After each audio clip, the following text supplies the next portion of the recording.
Bonjour à tous et à toutes. Si je fais cette vidéo, c'est pour vous présenter le jeu que j'ai créé qui s'appelle Nation. Ce jeu emmène les joueurs à incarner un personnage ou une équipe de personnages afin qu'ils s'affrontent et d'éliminer les autres joueurs. Ce jeu se joue sous la forme d'un jeu de cartes. Pour commencer, je vais vous présenter à quoi ressemblent ces cartes. Tout en haut, il y a marqué le nom du personnage. Et juste en dessous, à droite, il y a une illustration qui représente ce personnage. Juste à côté de l'image du héros, il y a le nombre de points de vie de ce dernier. Ces points de vie sont très importants car si jamais à un moment dans la partie, il tombe à zéro, le personnage est éliminé. En dessous, il y a les attributs du personnage. Chaque personnage a 3 attributs.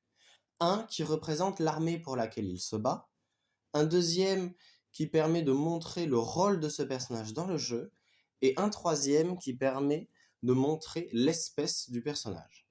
Par exemple, dans cette illustration, le roi de Marza se bat pour Marza, c'est un seigneur et c'est un humain. Ces attributs sont très importants, mais nous verrons pourquoi plus tard. Juste en dessous de ces attributs, il y a les 3 compétences du personnage. Tout héros possède 3 compétences. Une compétence d'un prix de 5 et 2 autres compétences qui peuvent avoir un prix de 1, 2, 3 ou 4. Afin de payer ces compétences, il faut utiliser des cartes que l'on pioche lors du jeu. Ces compétences vont permettre plusieurs choses. Elles peuvent permettre d'éliminer les adversaires en infligeant des dégâts. Elles peuvent aussi permettre, à l'inverse, de soigner des alliés. Cependant, quand un allié est soigné, le nombre de points de vie ne peut pas dépasser le maximum de points de vie du personnage.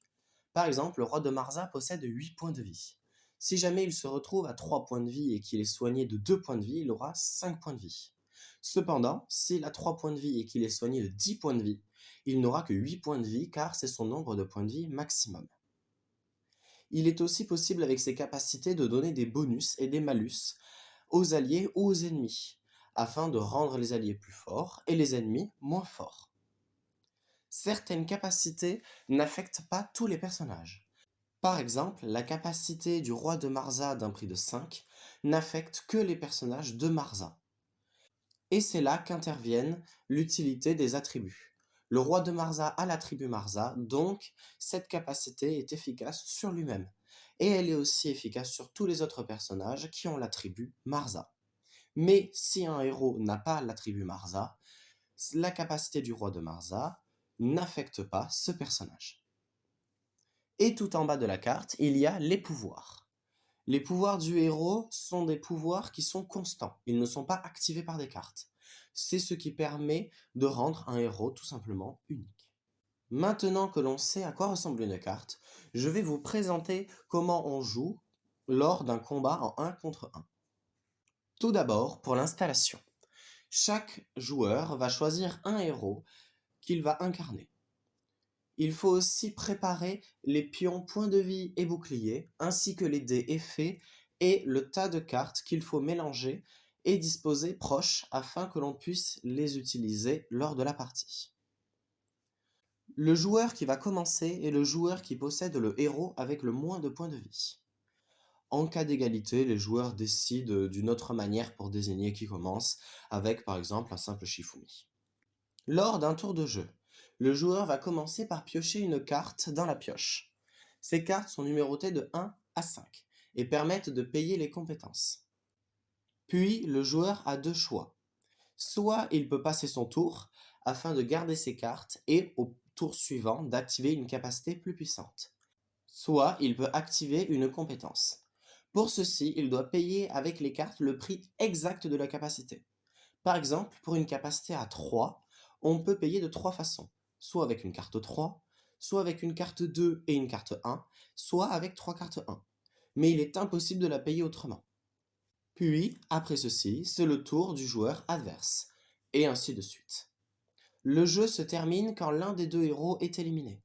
Dans ce cas-là, le gagnant est le joueur qui possède le héros toujours en vie. Il est aussi possible de jouer à ce jeu en équipe.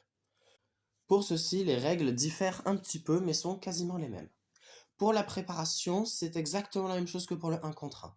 Seulement, les joueurs ne choisissent pas un héros, mais plusieurs héros. Le joueur qui commence est celui qui a la somme de points de vie de tous ces héros qui est la plus basse. On le nommera le joueur 1. Pour les tours de jeu, le héros qui commence est le héros le plus à gauche de l'équipe 1. Puis, après lui, ce sera le tour du héros le plus à gauche de l'équipe 2. Puis, le deuxième personnage le plus à gauche de l'équipe 1, et ainsi de suite. Si jamais un personnage est éliminé, par exemple, si le deuxième personnage le plus à gauche de l'équipe 1 est éliminé, les tours de jeu seront les suivants. Le premier personnage le plus à gauche de l'équipe 1, le personnage le plus à gauche de l'équipe 2, le deuxième personnage le plus à gauche de l'équipe 2. Le tour du personnage éliminé est donc instantanément sauté. A noter que lors de la partie, il est interdit de passer les cartes de l'un de ces personnages à un autre de ces personnages. La partie s'arrête quand une équipe est complètement éliminée, le joueur gagnant étant celui qui a toujours au moins un héros dans son équipe. Dans ce jeu, il est aussi possible de jouer contre le jeu lui-même. Ceci est permis par des cartes particulières, les golems. Les cartes des golems sont légèrement différentes des cartes des héros. Ils n'ont pas 3 capacités, mais 5, et surtout, ils n'ont pas de pouvoir. Pour jouer contre les golems, l'installation du jeu est la même que celle pour les jeux en équipe. Cependant, le joueur doit aussi installer l'équipe des golems. Pour savoir qui commence, c'est beaucoup plus simple, vu que les golems ne commencent jamais. Ce sera toujours les équipes de héros qui passeront en première. Lors du tour de jeu des golems, le joueur va piocher une carte pour les golems et activer instantanément la capacité qui possède le prix de la carte piochée.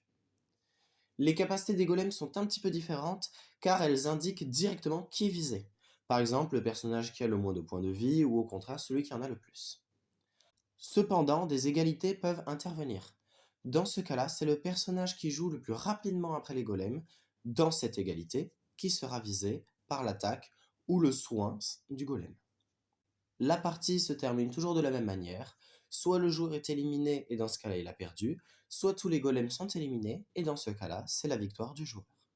Les golems ont été conçus afin d'être plus puissants que les personnages normaux. Donc, il est possible de faire des équipes déséquilibrées. Le joueur peut avoir par exemple 5 personnages dans son équipe et affronter seulement 3 golems. Après, au cours des parties, le joueur peut essayer de rajouter des golems afin d'augmenter la difficulté. Il est aussi possible, afin de rajouter un petit challenge, d'avoir une équipe de héros, d'avoir un autre joueur qui a une équipe de héros, et de rajouter une équipe de golems. Ceci permet au joueur de réfléchir à éliminer les golems ou l'autre joueur. Il y a aussi d'autres petites règles particulières. Par exemple, si un allié donne un bouclier à un autre allié, le nombre de points de vie du bouclier ne peut pas dépasser le nombre de points de vie maximum du héros. Par exemple, le roi de Marza qui possède 8 points de vie ne peut pas avoir un bouclier qui dépasse les 8 points de vie. Cependant, si le roi de Marza perd des points de vie et a par exemple 3 points de vie, il peut tout de même avoir un bouclier de 8 points de vie. Il y a aussi des golems et héros particuliers, les créations et les golems précieux. Ces deux types de cartes sont sensiblement les mêmes, juste les créations sont dans le camp des héros et les golems précieux sont dans le camp des golems. Ces personnages ne peuvent pas être sélectionnés dans la création des équipes, car ils sont invoqués par d'autres héros. Par exemple, la glace pure est invoquée par une des compétences de Valdir. Quand une création ou un golem précieux est invoqué, il est placé le plus à droite possible de l'équipe dans laquelle il est invoqué. Il y a aussi une particularité avec les seigneurs. Il ne peut pas y avoir 2 seigneurs dans une même équipe. Et, pour finir, il y a aussi de nombreux mots-clés. Il y a un tableau qui est dans les règles du jeu qui permet d'expliquer tous les mots-clés. Et ces mots-clés sont séparés en 3 catégories. Les effets courts. Ces effets durent lors d'un tour de jeu. Par exemple, si le roi de Marza gagne l'effet court défier, il défiera les ennemis jusqu'à qu'il rejoue. Dès qu'il rejouera, il perdra cet effet. Il y a aussi les effets moyens. Ces effets durent plus longtemps, jusqu'à leur activation. Par exemple, si le roi de Marza possède le mot-clé esquive, il le gardera jusqu'à qu'il esquive une attaque. Cet effet peut donc durer plusieurs tours ou être détruit instantanément si jamais le roi de Marza est attaqué au tour juste après. Et pour finir, il y a les effets longs. Ces effets durent à vie pour toute la partie et ne peuvent pas être enlevés. J'espère que ce jeu vous plaît et je vous invite, si vous voulez m'aider, à vous abonner parce que lorsque je verrai un éditeur pour sortir mon jeu, vu que ce jeu n'existe pas encore pour le moment, lui montrer une vidéo YouTube avec énormément de likes ou beaucoup d'abonnés peut le convaincre à sortir mon jeu. J'ai prévu sur cette chaîne de sortir beaucoup d'autres vidéos, soit des vidéos pour donner des petites astuces afin de mieux jouer à ce jeu, et d'autres qui seront différentes. En plus de créer des jeux, je suis aussi écrivain, et j'écris une histoire qui met en scène tous ces personnages. Cette histoire, je la mettrai en forme et la sortirai sur YouTube. Je suis encore à l'écriture de cette histoire, donc elle viendra dans un petit moment, mais si vous me suivez, vous verrez cette histoire sortir sous la forme d'une petite série. Je vous souhaite une excellente semaine et vous dis à la prochaine fois pour une prochaine vidéo.